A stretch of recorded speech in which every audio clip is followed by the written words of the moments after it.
The trauma bay at St. Augustine Medical Center smelled like bleach and burnt coffee, and Nurse Sarah Chen moved through it the way she moved through every shift, quiet, efficient, invisible. She checked vitals on a bed in Triage 2, adjusted an intravenous line without being asked, and noted the subtle drop in blood pressure that the monitor had not yet flagged. Nobody noticed her do it. That was how she liked it.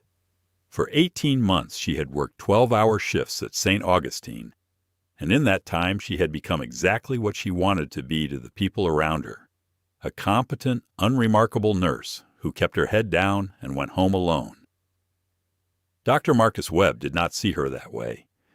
He saw a 29-year-old woman in blue scrubs who asked too many questions and moved too fast for someone who was supposedly just following orders. "Chen," he said, not looking up from the chart in his hands, "I did not ask for your input." She had only suggested that the patient in Bay 4 needed a repeat hemoglobin before they cleared him for discharge. "His pressure is trending down," she said. "I think there might be an occult bleed." "I think," Webb said, finally looking at her, "that you are a nurse, and I am the attending trauma surgeon, and there is a reason for that distinction." Around them, the rest of the team went quiet in that particular way hospital staff do when they sense a public correction unfolding. A resident named Priya glanced at Sarah with something like pity. Sarah said nothing. She had learned a long time ago, in places far from fluorescent lights and liability insurance, that being right and being heard were two entirely different battles, and that some battles were not worth fighting. "Step aside," Webb said. "I have this." She stepped aside. It was 2 a.m, and the emergency department had the particular hush of a lull between storms, when the radio crackled at the nurse's station, and a paramedic's voice came through tight and clipped. "Incoming trauma, male, mid-30s, gunshot wound to the abdomen, possible penetrating injury to the chest, blood pressure 80 over palp. We are losing him." Sarah's hands went still on the chart in front of her for exactly 1 second. Then she moved, because that was what her body did, when the words gunshot wound and losing him arrived in the same sentence, whether she wanted it to or not. The doors of the ambulance bay burst open 4 minutes later, and 2 paramedics wheeled in a gurney at a dead run. A man's body strapped to it, blood soaking through a pressure dressing on his side, his skin the color of wet paper. "John Doe, gunshot wound left flank. Entry and exit, tachycardic at 140, pressure dropping," the lead paramedic called out. "We tried to get a line in twice. Lost it both times. He's shutting down." Webb strode into the bay, already snapping on gloves. "Get him on the monitor. Somebody call for blood. I want 2 large bore lines and a chest film." The team scrambled into their familiar choreography, but something in the rhythm was wrong, and Sarah saw it before anyone else did. The dressing was soaked through in a pattern that told her the wound track was not simple, that there was something happening beneath the surface that a standard trauma workup would miss. She stepped closer to look at the man's face, and her breath caught in her throat. Beneath the blood and the pallor, and 18 months of distance, she knew him, Master Sergeant Daniel Reyes. She had pulled shrapnel out of his shoulder in a tent outside Kandahar with rocket fire landing, close enough to rattle the instrument tray, and she had done it while a corpsman half her age held a flashlight because the generator had failed. "Blood pressure 60 over 30, a nurse called out. "He's crashing." Sarah's training took over before her fear could. "Dr. Webb," she said, stepping to the head of the bed, "this is not a simple gunshot wound. Look at the entry angle. That is consistent with fragmentation, not a straight bullet path. He needs a chest tube now, not a film." Webb did not even turn his head. "I have run trauma for 11 years, Chen. I do not need a nurse reading angles for me." "His breath sounds are diminished on the left," she said. "He has a tension pneumothorax forming. If you wait for imaging, he will arrest." "Get her out of my trauma bay," Webb snapped at the charge nurse, not even glancing at Sarah now. Two security personnel appeared at the doorway, drawn by the raised voices, and one of them put a hand near Sarah's arm. It was in that moment, with her professional judgment being physically escorted out of her room while a man she had once stitched back together under mortar fire was dying 8 feet away, that Daniel Rhea's eyes fluttered open. They found her face in the chaos, and something in them sharpened, some fog of shock and blood loss burning away for one crucial second. "Doc!" he rasped. "Doc Chen!" The room did not stop, not yet, because rooms full of frightened medical professionals rarely stop on a single word. But Webb's head turned. "What did he say?" "Doc," Rhea said again, louder this time, his hand twitching toward her across the gurney rail. You gotta do it, like Kandahar. You know how." Silence for one full second in a room that was never silent. Then the monitor screamed, a flat, ugly tone that every person in that bay had been trained since their first year to fear more than almost anything else, and Sarah Chen stopped being a nurse who stepped aside. "He's in PA," she said, and her voice had changed, dropped into something flat and commanding that none of them had heard from her before. "Cardiac tamponade. That entry wound tracked into the pericardial sac. Dr. Webb, if you do not open his chest in the next 90 seconds, he dies on this table." "That is not," Webb started. "There is no time for a formal thoracotomy tray prep," Sarah said, already moving, already snapping off her jewelry, already reaching for gloves 2 sizes too big because they were the only ones within reach. "I need a scalpel, a rib spreader if you have one, and if you do not, I need heavy scissors and someone with strong hands." "You are a nurse," Webb said, and it came out almost as a plea now, because some part of him, the part that had spent 11 years watching patients die, recognized the certainty in her voice, even as his training screamed against it. "I have done 60 of these in conditions worse than this one," Sarah said. "He has 90 seconds. Are you going to help me, or are you going to watch him die arguing about my job title?" Nobody moved. "Move," she said, and it was not a request. It was the voice of someone who had given that exact order in tents and dust and under fire, and something in the room's collective spine responded to it before their minds caught up. Priya grabbed the tray. The charge nurse cleared the security guards from the doorway with a single look. Webb, God help him, stepped back. Sarah's hands found the 4th intercostal space by feel, not by measurement, the way a musician finds a chord they have played 10,000 times, and the scalpel went in clean, and sure along the line she had cut into memory in places. This hospital's insurance carrier would never let her name aloud.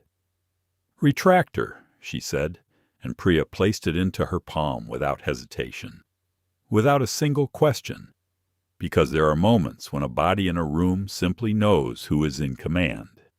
And this was one of those moments. The chest opened. Blood, dark and under pressure, welled up immediately, exactly as she expected. "Tamponade confirmed," she said, calm now, almost gentle. The calm of someone who had made peace with chaos a long time ago. "I need suction, I need it now." Webb, watching from a foot away, said nothing, his mouth slightly open, his 11 years of training reorganizing themselves in real time around a fact his eyes refused at first to accept. Sarah's fingers found the pericardial sac, tense and swollen with trapped blood, strangling the heart beneath it, and she made an incision along it with a precision that looked less like emergency medicine and more like a rehearsed piece of music. Blood released in a rush, and beneath it, impossibly, a heart began to beat with more room to move. "Come on," she murmured, not to the room, to him, to Daniel Reyes, the way she had murmured to 100 other men bleeding out under canvas roofs. "Come on, Sergeant, you do not get to die on my table twice." The monitor's flat tone broke, a blip, then another. "We have a rhythm," Priya said, disbelief cracking her voice wide open. "We have a rhythm. Sinus tack at 120. Pressure is coming up, 90 over 60 and climbing." Nobody spoke for 3 full seconds. Sarah kept her hands steady, packing the wound, directing the flow of the room in short, clipped commands. "Get me 2 units of O negative. Prep him for the operating room, somebody page cardiothoracic. Tell them I need an OR in 10 minutes, not 15. The team moved.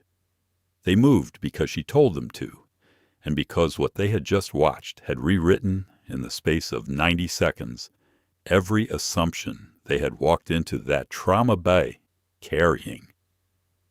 Webb stood frozen at the foot of the bed, staring at the woman he had ordered out of his own trauma bay 20 minutes earlier, watching her hands work inside another man's open chest, with a fluency that took surgeons a decade of formal training and thousands of hours to achieve, if they achieved it at all.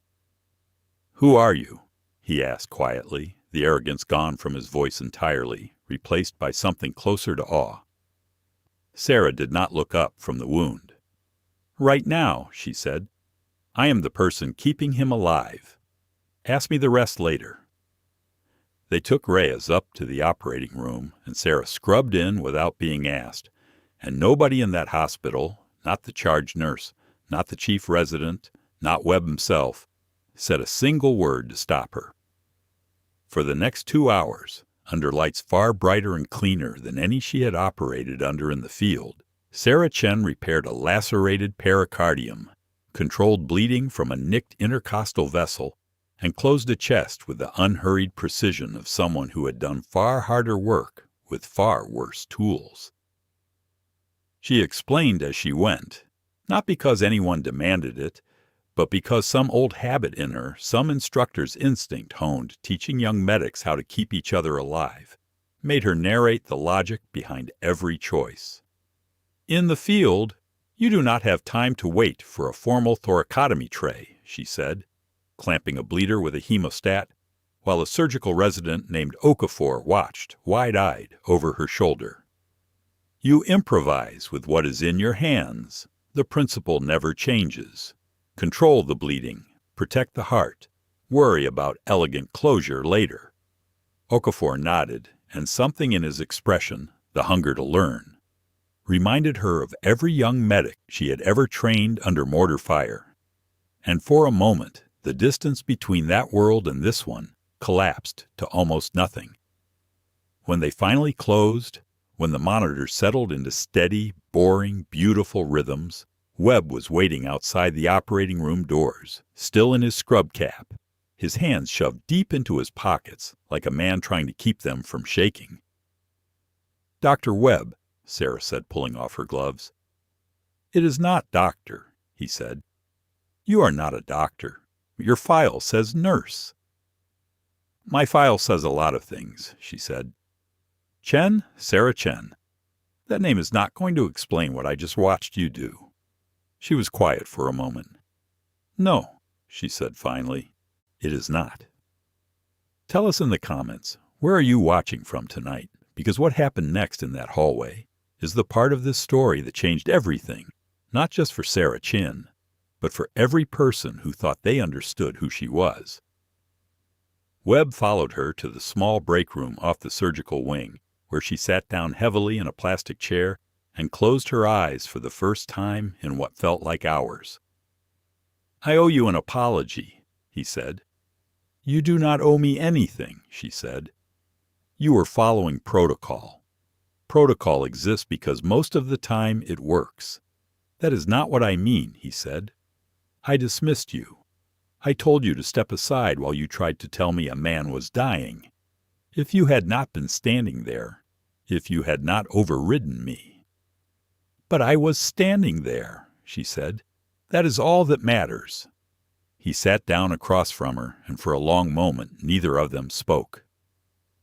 "Where did you learn to do that?" he asked finally. "The thoracotomy. The way you moved." I have seen chief residents freeze doing half of what you just did without blinking. Sarah opened her eyes and looked at him, weighing something. Some old calculation about how much of herself was safe to hand another person. Army, she said. Special Operations Surgical Detachment. I ran forward surgical teams for 6 years. Kandahar, then a few places that do not appear on any deployment record you could find if you tried. Webb's face went through several expressions in quick succession. Disbelief, recalculation, something like shame. You were a combat surgeon, he said. I was a lot of things, she said. Right now I'm tired. And there is a man upstairs who is alive because a team of people who did not know each other 12 hours ago worked together anyway. That is what matters tonight. It was almost dawn when Daniel Reyes woke up in the surgical intensive care unit, groggy, intubated still, but alive in a way that 90 minutes earlier had seemed close to impossible. Sarah sat by his bed for a few minutes before her shift technically ended, holding his hand the way she had held the hands of 100 wounded soldiers before him, saying nothing, because some comfort does not need words. She did not know, in that quiet hour, that the man who had put in the call to Rhea's emergency contact, a former teammate still active in the reserves, had made a second call as well, one that would arrive at St. Augustine's front doors within the hour.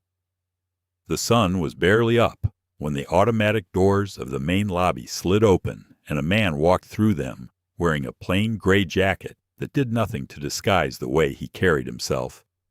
Shoulders squared, eyes scanning the room in a slow, practiced sweep that took in every exit before he took a single step further.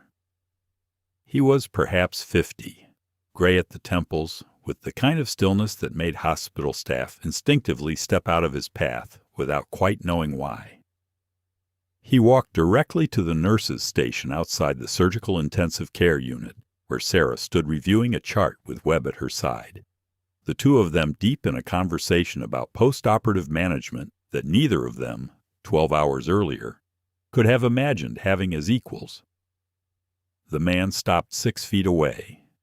He looked at Sarah for a long moment, taking in the scrubs, the tired eyes, the 18 months of a life she had built to make herself disappear.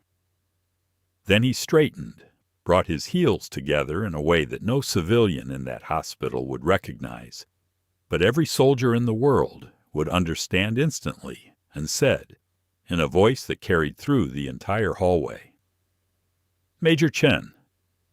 The word landed in that corridor like a drop tray of surgical steel. Nurses stopped mid-step. A resident froze with a clipboard halfway raised. Webb's mouth actually fell open. "Sir?" Sarah said. And there was no hesitation in the word, no confusion, only the immediate, unthinking reflex of 6 years of discipline rising up through 18 months of careful hiding. The man's mouth tightened into something that was not quite a smile. "At ease," he said. "You do not owe me that anymore. Not out here." Webb looked between the two of them, his mind visibly scrambling to fit new information into a shape that made sense. "Major," Webb repeated slowly. "You called her Major." "Colonel Marcus Ashford," the man said, extending a hand toward Webb without looking away from Sarah. "Retired, technically, though the paperwork is complicated. I served with Major Chen's forward surgical detachment. She was my commanding surgical officer for the last 2 years of an assignment most of the men in my unit are still not legally allowed to discuss with their own families." Webb shook the hand slowly, still staring at Sarah. "You told me you were a nurse," he said. "I told you a version of myself that let me sleep at night," Sarah said quietly. Ashford's expression softened, just slightly, the hardness around his eyes giving way to something almost paternal. "Reyes is here," he said. It was not a question. "He is stable," Sarah said. "I operated on him myself 6 hours ago." Something in Ashford's shoulders released, a tension Sarah recognized because she carried the same one all the time in every muscle of her own back. Then he made the right call finding this hospital, Ashford said. Or fate did. I am not sure which anymore. Why are you here, sir? Sarah asked, and there was an edge under the question now, a wariness that had not been present a moment before. Ashford glanced at Webb, then at the small crowd of hospital staff still pretending not to listen from a careful, respectful distance. Is there somewhere we can talk, he said, that is not a public hallway? They ended up in a small consultation room down the corridor, Webb hovering in the doorway, uncertain whether he had been invited or simply failed to be told to leave, until Sarah gestured for him to sit as well. He should hear this, she said. He just watched me do things that only make sense with context. Ashford settled into a chair, folding his hands in front of him like a man about to deliver news he had rehearsed and still dreaded. You left because of Farrow Ridge, he said. Sarah's face did not move, but something behind her eyes went very still, very far away. I left, she said carefully, because 19 men died in that valley in one night, and I was the surgeon on call, and I have spent every day since then replaying every decision I made to see where I failed them. You did not fail them, Ashford said. Sir, with respect, I was there. I know what happened. You know what you were told happened, Ashford said.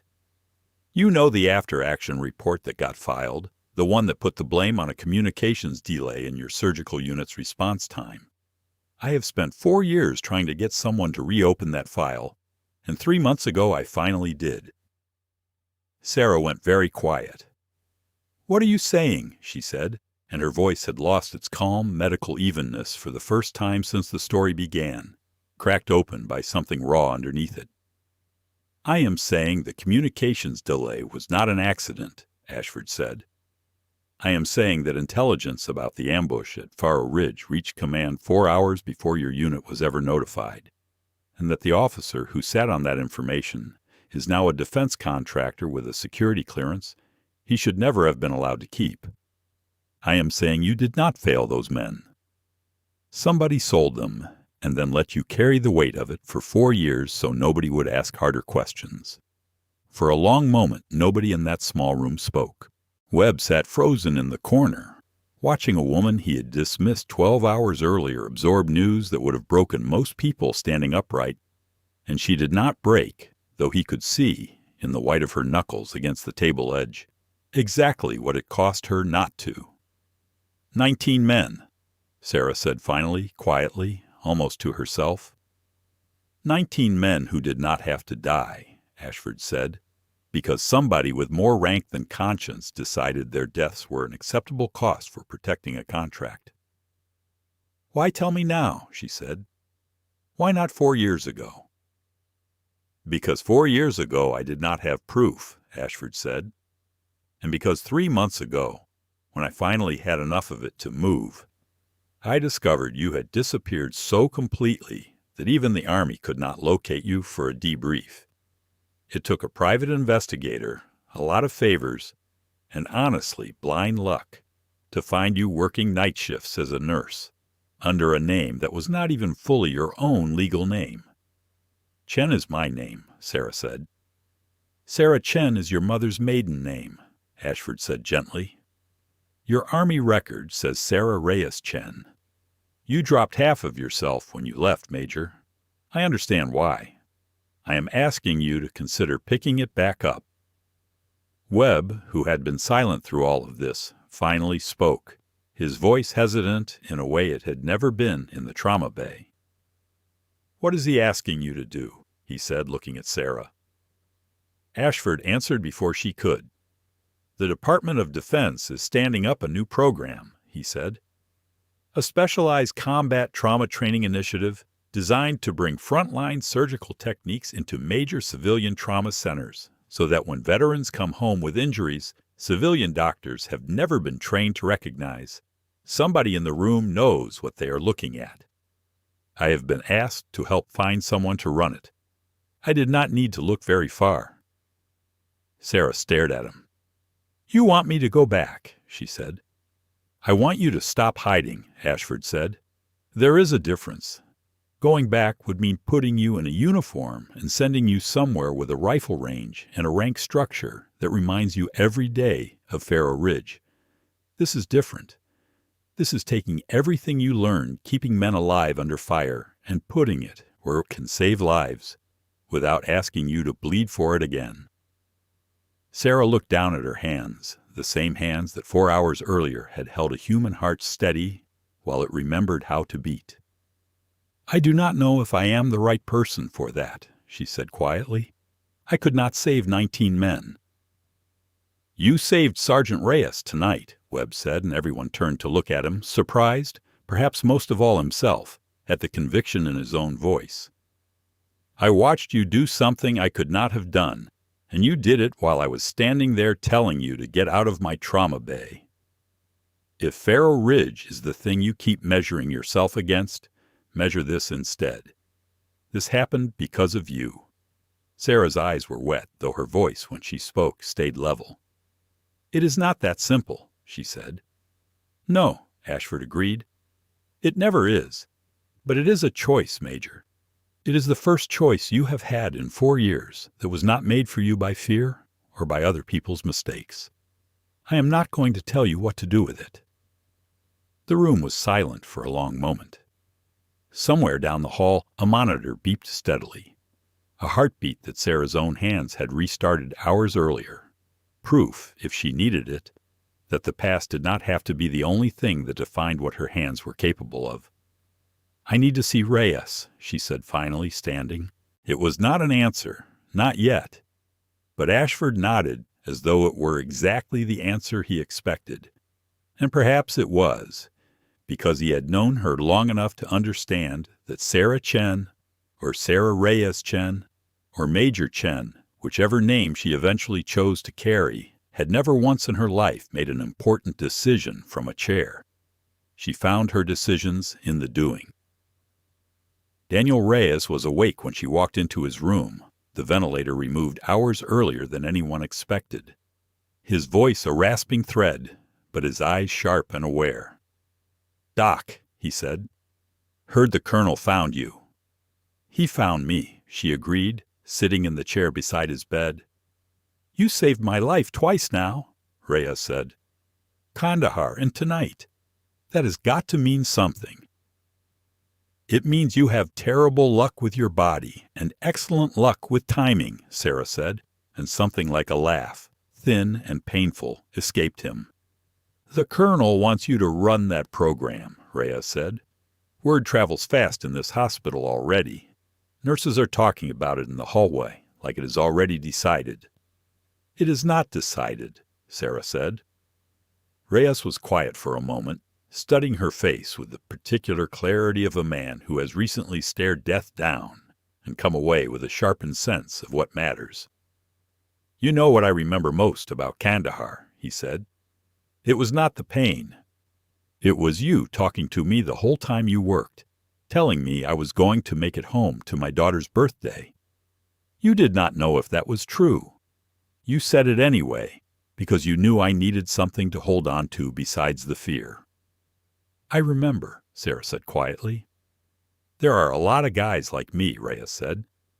"Guys who come home and end up in some civilian emergency room with an injury nobody there has ever seen. Because it is the kind of thing that only happens when something explodes 6 inches from your spine. Guys who die because the doctor treating them has never in their life had to improvise a chest tube out of a rubber glove and a piece of tubing." "I know," Sarah said. "So maybe this is not about Faro Ridge," Reyes said. "Maybe it is about all the Reyeses who have not walked through an emergency room door yet." Sarah sat with that for a long time, the hospital humming quietly around them, the sun now fully risen outside the window, painting the room in a soft, ordinary gold that felt almost like forgiveness. She thought about the 19 men in the valley she still carried in her chest, like shrapnel, too close to the heart to safely remove. She thought about the last 4 years, the small apartment, the shifts worked alone, the careful architecture of a life built specifically to be unremarkable, to attract no attention, to hurt no one, and be hurt by no one in turn. She thought about 90 seconds in a trauma bay and a room full of strangers who had, in the space of one emergency, stopped seeing her as beneath them and started seeing her as exactly what she was. "I am not the same person who left," she said finally, quietly, more to herself than to Reyes. "No," Reyes agreed. "You are better. You just have not figured that out yet." 3 days later, Sarah stood in the administrative wing of St. Augustine Medical Center in a small office that had, until that morning, belonged to nobody, wearing a white coat that still felt strange across her shoulders after so long in scrubs and silence. Webb stood beside her, along with the hospital's chief of surgery, a woman named Dr. Alvarez, who had reviewed the footage from the trauma bay so many times that the staff joked she had worn a groove into the security tape. "Director of Combat Trauma Integration," Alvarez said, reading the small nameplate that had just been placed on the office door. "It has a formal ring to it." "It will have a formal ring to it once we figure out what it actually means day to day," Sarah said. "It means," Ashford said, appearing in the doorway with the same quiet economy of movement that had announced his arrival days earlier, "training the next generation of civilian trauma teams to recognize what combat medicine has known for decades. It means making sure the next Sergeant Reyes who walks through those doors does not have to get lucky with which nurse happens to notice the angle of his wound." Webb cleared his throat. "I would like to be part of that training," he said, "if you will have me. I spent 11 years thinking protocol was the only ceiling worth respecting. I would like to learn what is above it." Sarah studied him for a moment, remembering the man who had ordered her out of his trauma bay less than a week earlier, and found, to her mild surprise, that she did not need to forgive him, because there was nothing left in her that was still angry. "You will need to unlearn a few things," she said. "I am ready," Webb said, and he meant it, in the particular way that only a person who has watched the impossible happen in front of them can mean something. That evening, Sarah walked the length of the surgical wing alone, past the room where Daniel Reyes sat up in bed doing physical therapy exercises with more enthusiasm than his physical therapist had expected, past the nurse's station where a new resident was reading a chart with the kind of nervous focus she remembered from her very first deployment, past the trauma bay where, 1 week earlier, she had stepped aside because a man in a white coat told her to. She did not step aside any more. It occurred to her, standing at the window at the end of the hallway, with the city lights spread out below her, that she had spent 4 years running from a name, a rank, a version of herself she believed had failed the people who trusted her most. But somewhere in a trauma bay at 2 a.m, holding a dying man's heart steady in her hands, she had found that version of herself again, not broken, not disgraced, simply waiting, the way a scalpel waits in a drawer for the moment it is needed. "I think about that night more than I think about almost anything else from that year," she would say later, to a room full of new trainees who had never held a rifle or run triage under fire, because it was the night I stopped being ashamed of what I knew how to do. I was told to step aside, and for a long time I believed I deserved to. But some skills are not meant to be hidden away out of fear, and some people are not meant to disappear simply because the truth of who they are makes other people uncomfortable. I am Major Sarah Reyes Chen. I ran a forward surgical team through some of the worst nights of a war most people will never fully understand, and I am done stepping aside. If this story moved you, if you believe that the people who quietly carry the weight of what they have survived deserve to be seen for exactly who they are, let us know in the comments what part of Sarah's story stayed with you the longest. Share this with someone who needs to hear that their past does not have to be a wound they hide. It can be the exact thing that saves someone else's life.